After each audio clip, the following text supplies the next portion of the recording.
This is Tyler Lockett from the Seattle Seahawks, and you're listening to the 3-Point Conversion. Sure.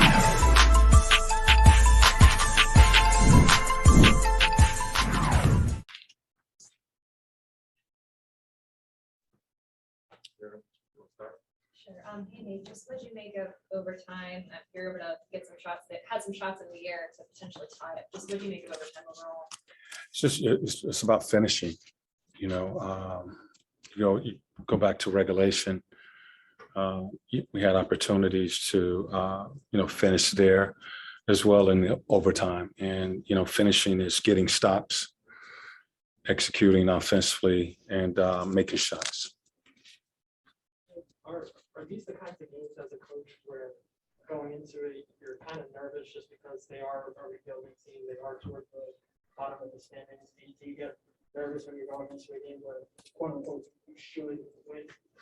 No, well, you don't necessarily get nervous about it. You know that this team is playing loose, they're playing free, they're playing hard, and you try to prepare your team for that. Where you don't play the record of the opponents, you play the game, and you talk about as I mentioned before the game, they're 5-5 in their last 10. They've won their last 2 against Toronto and Indiana.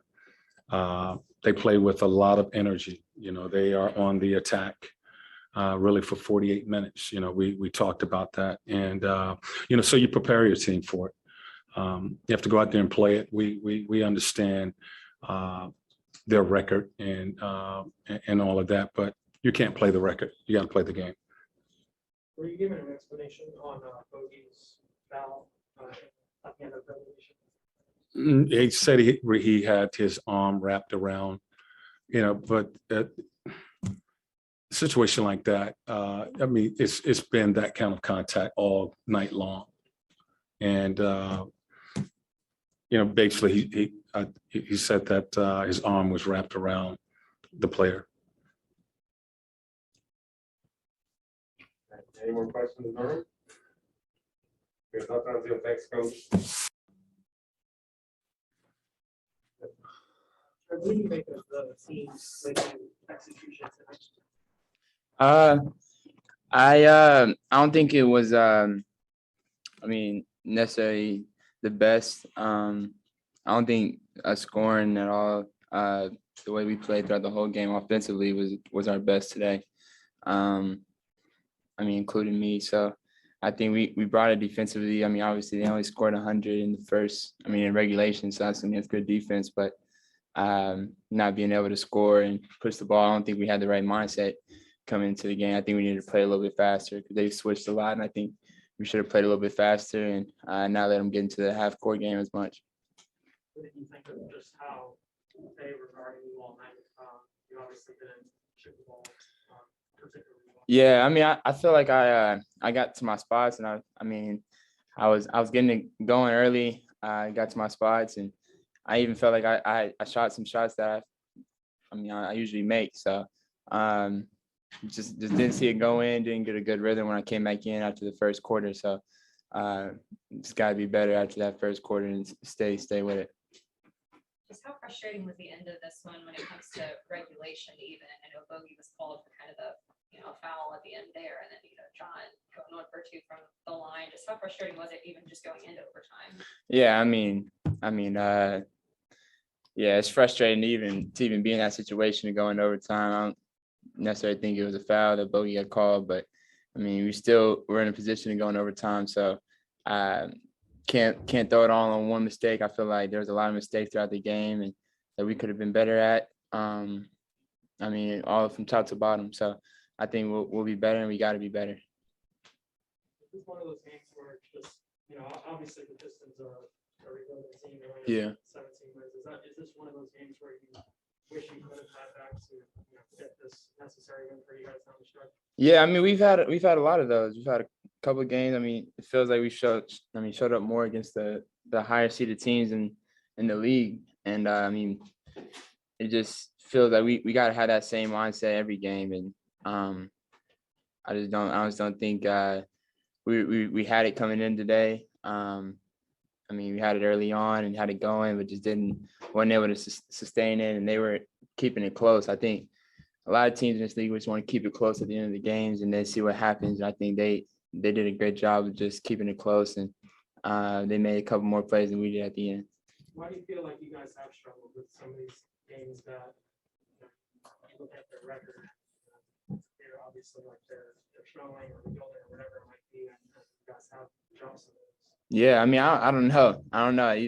That's a great question. I feel like as a player, you gotta have that same mindset every game, and be ready to be in attack mode every game. And I mean, coming into teams that are rebuilding and places like Detroit, like obviously they've been playing really well lately and winning a couple of games recently. But I mean, just having that mindset that we needed to come in and take care of business. And like I said, I think we had it on in the first quarter early on, and then it just didn't feel that way the rest of the game. So we just got to be better. And I mean, it's frustrating. Concerning to you at all that, obviously it's game 64 and you guys still have struggled getting that mindset right coming into these games where it is a lesser team that we something. I mean, yes and no. I mean, I feel like we've had a lot of guys in and out the lineup too. I mean, we've been playing really well with Kevin starting, and then Bogey coming off the bench being one of the best bench scorers and players in the last couple weeks. I mean, him coming into the starting lineup today is, another adjustment. But I feel like, that shouldn't have been the reason, why we lost. You know what I'm saying? So I don't want to put that as an excuse, but it's just trying to learn each other. And guys, at the end of the day, everybody in this league is good. So, obviously their record is what it is, but any night, any team can win. And you just have to have that right mindset when you play this game, especially if you want to play at a high level. So. I think of Jerry Cunningham's game tonight and in general, like you said. Yeah, he's gonna be solid. He's gonna be really good. Being aggressive, I think for him, he's just a very solid player. He's gonna continue to be solid. Tonight he had a great game. Just controlling the game for him. So he's a talented player for sure. It seems like you guys have gone away from pick and roll, and I know that's one of the plays that you obviously excel at. I'm not saying that you guys aren't running, but it just seems like you're running it less. Is that what you're seeing out there? And so why is that? A lot of teams are switching. So you run a lot of pick and roll.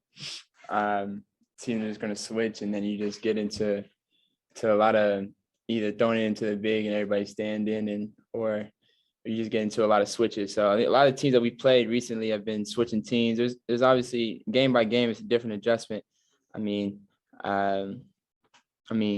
haven't been focused on who we're playing next. Milwaukee. It's a different style. Maybe more pick and rolls in the next game because of their drop coverage and things like that. But if they're switching, it's hard to really run a pick and roll because if you're just going to switch, they're just switching every time. So I know I've been one of the best PGs with our bigs and pick and roll the last couple of years, but it's just teams know that that's what we do. So they're guarding that lob and making sure we don't beat them by the lob and just make sure they stay in front of us. So Thanks, Fred. got you. All right, Sarah. Hey, Bogey, obviously a tough go of it at the very end of regulation. What was your perspective on the play where you were called for a foul? I don't know what to say. Whatever I say, it can be wrong, But I remember when we played Phoenix on the road, when Chris Paul was guarding, and you can see it. We talked about it. It was Chris Paul and D Hunt. And I've been in the league for a while already, and I played the game, for a while. And in the end, you don't call this calls. Even if I grab him from the back or whatever, you can see the player's reaction. It wasn't like I fouled him. He was like, I didn't touch the ball. But it doesn't matter at all. We lost the game. He's not going to, whatever I say right now, he's not going to fix it. But I don't know what to say. I feel bad that I did it, and I didn't have any intention to foul the guy there, I saw the ball coming. It was terrible pass. It was so low and I just knocked it down. it's natural reaction, but what can you do now? Nothing. When you traded that up, because like sometimes you guys in so less works way down to the competition. Do you feel like that has been an issue for you guys this season? I mean, yeah, but yeah, I agree with him. I agree with him. But also we can blame our shooting as well. Especially for me and other guys, we got to shoot better. And I think our numbers are a little bit down lately. Got to keep on working. When you look back on this one, is this one of those games where you should have won this one? Like, is it frustrating to like look at this one and then, Yeah, there's so many. There's so many. When we get to that 500, it's hard, and that's what it's fun about. To get back to that 500 and go over. But we gotta still believe it. We got a tough one next game. But we know that Milwaukee got back to back. Try to make another mini run of 3 wins. What gives you confidence in this team that it can possibly turn it around? We are competitor guys, first of all, and we will never let this let us down. We still have something. We still have something to build up from here. Anything else in the room? Okay. Nothing on Zoom, so thank you. Good.